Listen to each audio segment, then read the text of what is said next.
Mesdames et messieurs, le 23 mars de chaque année, la communauté internationale célèbre depuis 1961 la journée météorologique mondiale qui commémore la contribution qu'apportent les services météorologiques et hydrologiques nationaux à la sécurité des personnes et des biens, ainsi qu'à la réduction des risques liés aux aléas climatiques. Le thème retenu pour cette année est « Alerte précoce et action rapide, information hydrométéorologique et climatologique au service de la prévention des catastrophes ». Ce thème est d'actualité parce que notre planète subit de plein fouet les effets du réchauffement climatique essentiellement liés aux phénomènes météorologiques, climatologiques et hydrologiques. Le coût de notre passivité est élevé et il le sera davantage si nous n'agissons pas immédiatement avec détermination. Mesdames et messieurs, l'intensification de la fréquence des phénomènes météorologiques, climatiques et hydrologiques devenus extrêmes sous l'effet du changement climatique justifie l'intérêt de renforcer la coordination entre les services météorologiques et hydrométéorologiques, les services chargés de la gestion des risques, des catastrophes, les services de la sécurité civile et les organismes d'aide au développement. Ainsi, les services concernés devraient s'atteler par une coopération nationale, régionale et internationale à travers différents projets pour améliorer les ressources qui permettront de produire les alertes dites précoces, manifestant des actions rapides sous forme de plans d'action afin que les populations soient à l'abri des catastrophes.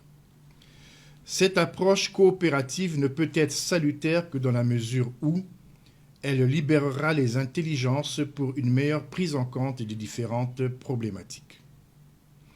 C'est ici l'occasion de marquer notre adhésion à l'organisation de la 7e session de la Plateforme mondiale pour la réduction des risques de catastrophes qui se tiendra en mai prochain à Bali, en Indonésie, et la 3e conférence sur les alertes précoces multidangers, également prévue pour mai 2022.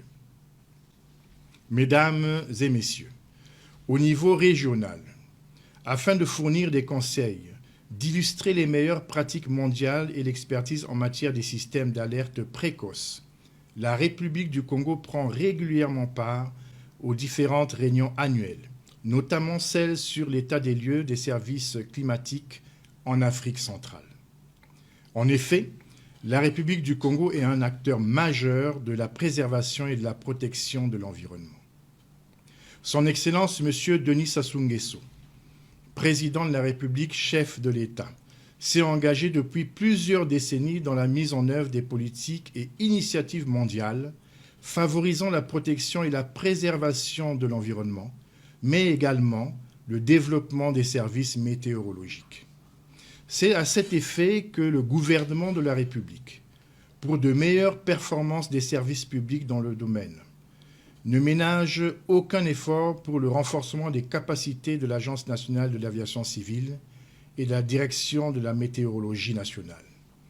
Mesdames et messieurs, je lance ici un appel à l'endroit de tous les acteurs œuvrant dans les autres domaines spécialisés concernés par ce thème, de travailler de concert avec la Direction de la météorologie nationale afin de renforcer la lutte contre les catastrophes naturelles en phase avec le Plan national de développement 2022-2026.